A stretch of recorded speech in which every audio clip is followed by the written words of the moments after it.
You know what? I think you deserve a round of applause.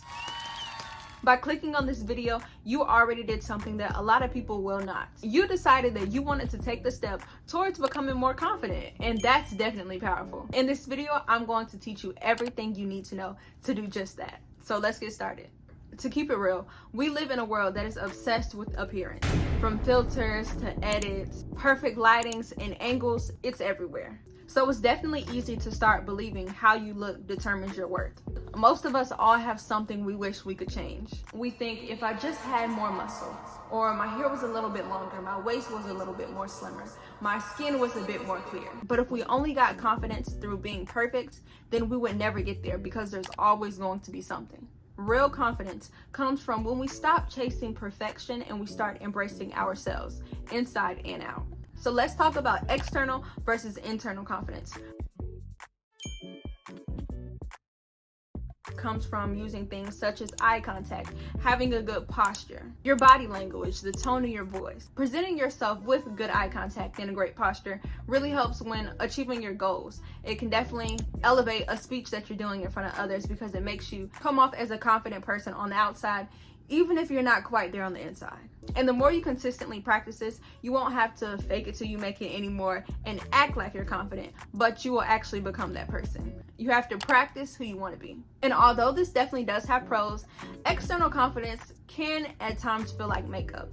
You put it on for an event and it works, but when you take it off, you may not feel as confident as you did when you had this makeup on. And this is when internal confidence comes in hand. It's a confidence that stays and doesn't go. It's definitely a lot more sustainable. It teaches you to trust yourself and feel good about yourself even when no one is watching or no one is clapping for you. When our internal confidence is low, things like this may happen. You may post a picture on Instagram that you absolutely love, you think you look absolutely amazing in the photos, but then you only get 20 likes. Once you see that not that many people liked it, you delete it. Why? Because you are waiting for other people's approval. And when you say that, you're basically saying that your opinion doesn't matter and that you need other people to approve you. This type of mindset slowly decreases your confidence over time. Here's how you can overcome that. Trust your own opinion. And you can do this by saying affirmations. Now I know, some people roll their eyes and turn their heads at affirmations, saying that saying nice things to myself is not going to automatically make me feel confident. And I have to say, you're right. That's because affirmations aren't magical spells, but instead they are training you mentally. Just like bodybuilders train and work out their muscles. You have to work out your mindset so that it can grow. Affirmations rewire your brain. It helps you to get in the habit of saying positive things and thinking positive things instead of thinking negatively all the time. Now, you may not become confident overnight, but what it will do is decrease your doubt in yourself and make sure that confidence that you do have stays with you and does not get lower anymore. Affirmations is not just about pretending, but it's about believing. If you believe you cannot, then guess what? You can't and you won't. But if you believe that you can and you will. On the other hand, it's also a form of manifestation. You have to speak over yourself. You have to say it out loud so your own ears can hear it out your own mouth. Honestly, you got to be your biggest hype man. You got to be your biggest fan, your biggest supporter. And you have to commit. You have to make a firm decision. You can't say that you're confident, but then compare yourself 24/7. You know, it's easy to click a button and see all these other people living this lavish life. And honestly, seeing that every single day, over and over again, can make you feel like you're behind, you're not doing anything, you're not good enough. But that is not the truth. Comparison is the thief of joy. So stop scrolling your confidence away. Here is an example of an affirmation that you can say to help instill in yourself more confidence. I trust myself. I am growing every single day. I do not need approval from anybody else. I love exactly who I am. See, just as simple as that. And you can customize it and make it your own so it fits you. Back to comparison. Gots to cut her out. Gots to cut her out. She is not helping you. She's not benefiting you. The first thing I need you to do is to unfollow. I know, might sound a little bit harsh. Unfollow anyone that makes you feel less than, even if their content is aesthetic and their pictures are really cool. If it brings you down, let it go. That's the only way you're gonna go to the top, if you let go of the stuff that is holding you down. Now I can definitely say I follow a lot of educational creators.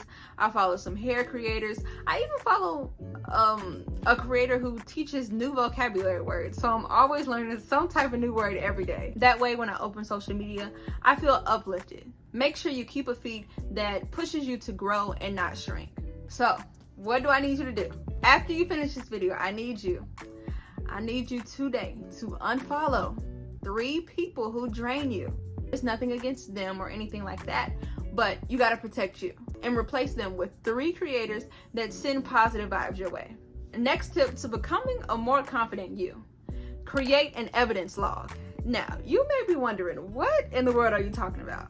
You can't just tell yourself you're confident. That's not enough. You have to prove it to yourself.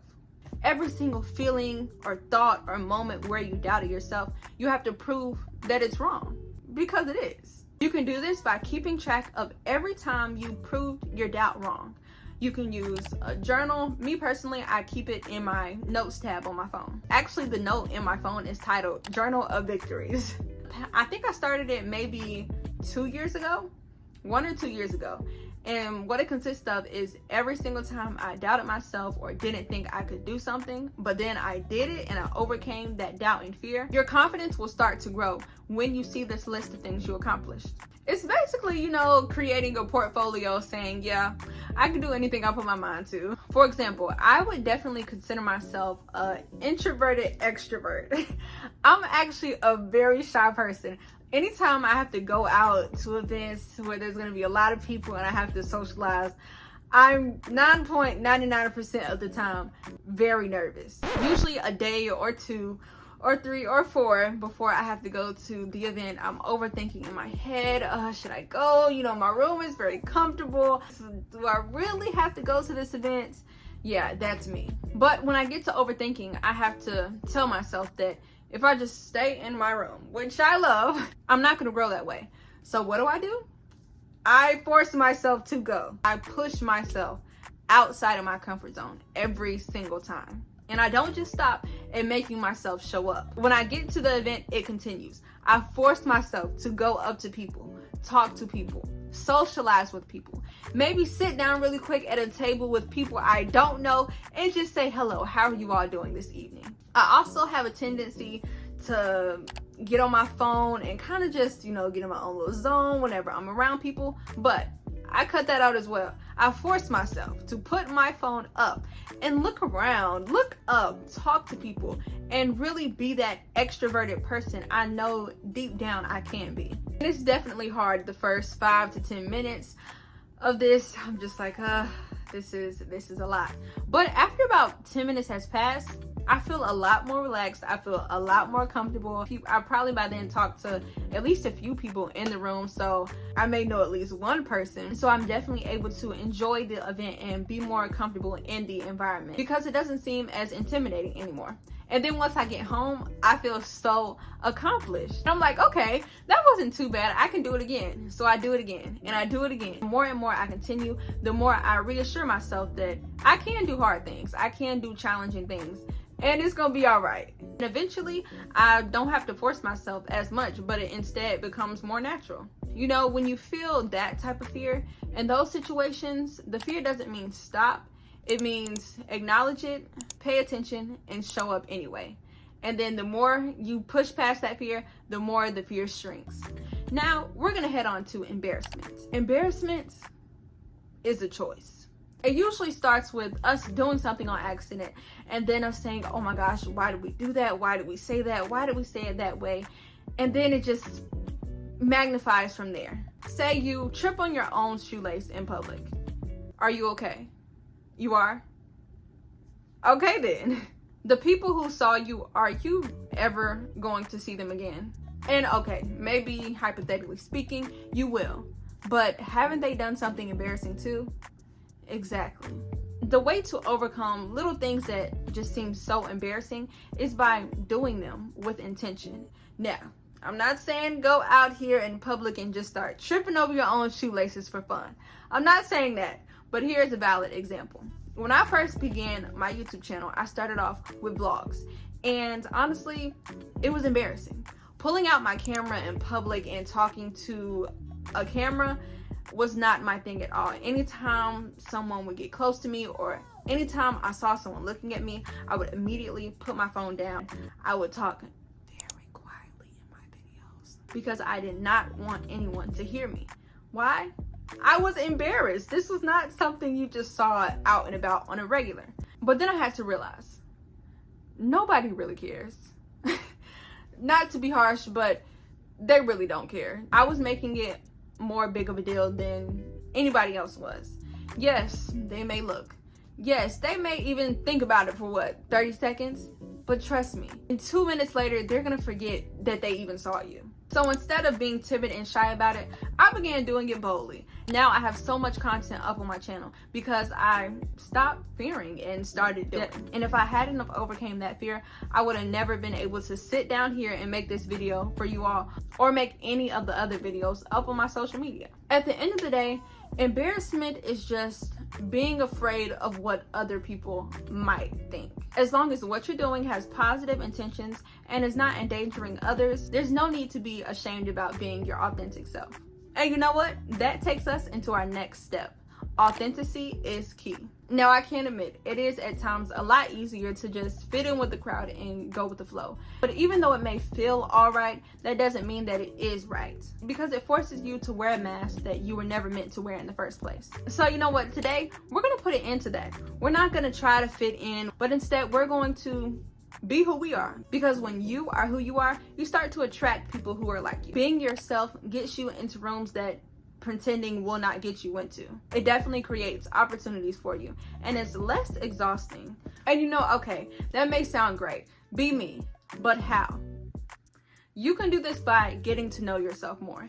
Ask yourself genuine questions and answer them honestly. Who are you? What do you really enjoy? What brings you joy? What are your morals? What are your passions? What do you stand for? These are not questions that you have to find the answers to all in one setting, but take some time to really get to know yourself. Start to appreciate your love for painting or your love for standing up for others. Don't push away from it because it's not trendy, but instead lean into it because it's something you enjoy. But keep it positive, please. Keep it positive. You can't be confident with who you are until you know who you are. So as you now know, confidence is not something that you're automatically born with, but instead it is built every time you choose to believe in yourself, speak positively to yourself, understand yourself, follow your passion, and authentically be you. And guess what? Now you have what you need to become the best version of yourself. Matter of fact, comment down below one way that you're going to be stepping outside of your comfort zone this week, and I'll be reading and responding to every single one. If you have more questions, feel free to DM me on Instagram at @itslaurenjack. And if this video was helpful, be sure to give it a thumbs up and subscribe to this channel so you don't miss more content. I hope you enjoyed it, and I will see an even more confident version of yourself in the next video. Peace. Better on the first date. I should have said what's